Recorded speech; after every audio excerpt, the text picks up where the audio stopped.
안녕하세요. 법무법인 파트원의 최용준 변호사입니다. 네, 변호사님, 그럼 그 보전 광고에 있어서 네. 채무 종류가 굉장히 이제 다양한데 그렇죠. 그거에 따른 이제 대응하는 법을 좀 알고자 하는데요. 네네네네. 좋은 뭐 생활비라든지 단순 채무는 아니지만 아무래도 주식 투자라든지 그렇죠. 가상화폐 투자 혹은 인터넷 도박 한때 이제 잘못으로 인해 채무를 지신 분들도 계신데 네. 이런 경우는 보전 광고가 어떻게 나오나요? 일단은 뭐 사실 생활비 같은 거야. 뭐 어떤 카드 사용량의 명목만 봐도 너무 편하게 나오는 거니까 그런 건데 첫 번째는 요 부분에 말씀드려서 오해가 없으셔야 될 게 서울회생법원에서 이 어떤 주식이나 가상화폐 투자는 손실금은 청산가치에 반영하지 않는다는 걸 실무 준칙으로 했다고 해서 과연 그 주식 투자 관련된 어떤 돈의 흐름이라고 표현을 할게요. 재산의 흐름에 대한 자료를 전혀 보지 않는다 이렇게 생각하시면 안 돼요. 서울회생법원도 포함해서 모든 법원들이 이제 주식이나 뭐 가상화폐 투자 뭐 나아가서는 도박 이런 경우에는 다 이런 보전금을 내린다. 어떻게 보통 내리냐면 뭐 최근 1, 2년간 당신의 어떤 돈의 거래 내역을 내보고 그 다음에 얼마에 투자했는지 소명하라고 하고 또 그 투자에서 얼마의 손실을 받는지 그리고 그런 경우가 있을 수 있죠. 주식 같은 경우는 개인회생 신청 좀 임박해서 뭐 매도한 경우도 있을 수 있잖아요. 그래서 신청 기준 6개월에서 1년 이내에 만약에 주식이나 뭐 아니면 가상화폐 이런 거 매도한 게 있다고 하면 그 매도 대금은 어떻게 사용됐는지 이런 것들 밝히라고 합니다. 근데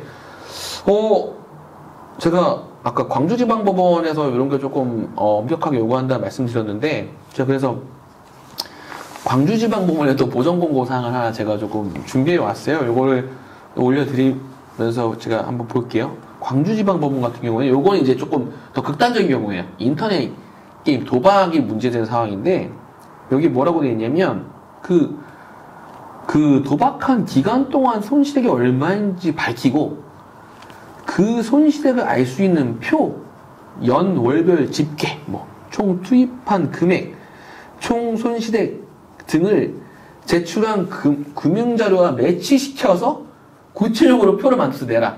이렇게까지 아예 대단히 자세하게 소명하게끔 권고하고 있습니다. 그래서 이게 뭐 좀 아까 말씀드린 대로 개시 신청, 그러니까 저희 회생 개시 신청 당시에 채권자 이익이나 형평에 조금 더 중점을 두는 지방 법원일수록 그리고 그런 법원일수록 채무자의 이런 채무 사용, 채무에 따른 발생 원인이 주식이나 가상화폐 이런 거에 관련돼 있을수록 표까지 만들어서 설명할 정도로 좀 완벽하게 이런 자료들을 요구한다.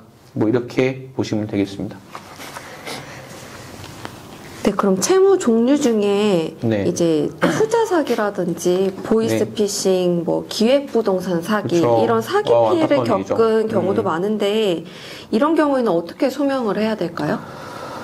첫 번째는 막연히 피해 입었다 하면 믿어주지 않아요. 그러니까 그러니까 법원에서는 당신이 이거는 범죄에 의한 피해입니다. 그러니까 형사 범죄에 의한 피해이기 때문에 그러면 그런 피해 내용을 가지고 경찰에 신고한 내역이 있는지 그래서 뭐 사건 사고 확인원 뭐 아니면 뭐 사건 접수 확인원 이런 것들을 요구하고요.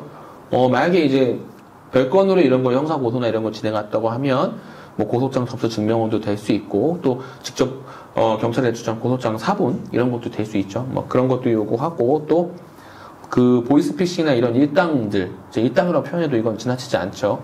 그런 어떤 범죄 일당들과 주고받았던 뭐 문자, 카카오톡 메시지 또는 뭐 녹취 파일, 뭐 전화 관련된 자료 이런 거와 그리고 돈이 갑자기 빠져나가고 인출된 내역, 계좌 거래 내역 이런 것도 있고 그리고 이제 법원에서는 그냥 피해 발생은 모르잖아요. 그래서 채무자가 직접 그 육하 원칙에 따라서 내가 어떻게 그런 보이스피싱 예를 들면 그런 조직과 연결이 되었고 어떻게 해서 피해를 입게 됐는지 그 사실관계를 구체적 경위를 진술한 진술서를 내게끔 하고 있습니다.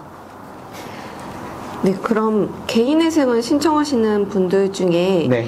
대환대출을 해서 생긴 채무가 있으신 분들도 종종 계신데요. 네. 이런 경우에는 어떻게 소명을 해야 될까요? 일단 대환대출을 했다고 하면 대환해가지고 받은 돈으로 기존 대출을 다 상환했다는 내역을 반드시 제출해야 돼요. 예, 예. 그래서 내가 이 신용도 문제 때문에 어쩔 수 없이 대한대출을 이용했다. 그리고 수수료도 좀 지급하면서 할 수밖에 없는 사정이었다는 거죠. 첫 번째는 어쨌든 기존 대출을 상환했다는 내역은 반드시 내야 되고요. 그리고 여기에서도 마찬가지로 내가 대한대출에 의해서 신용도 문제 때문에 할 수밖에 없었던 경위, 관련된 경위서나 진술서 이런 것도 같이 무조건 내셔야 됩니다.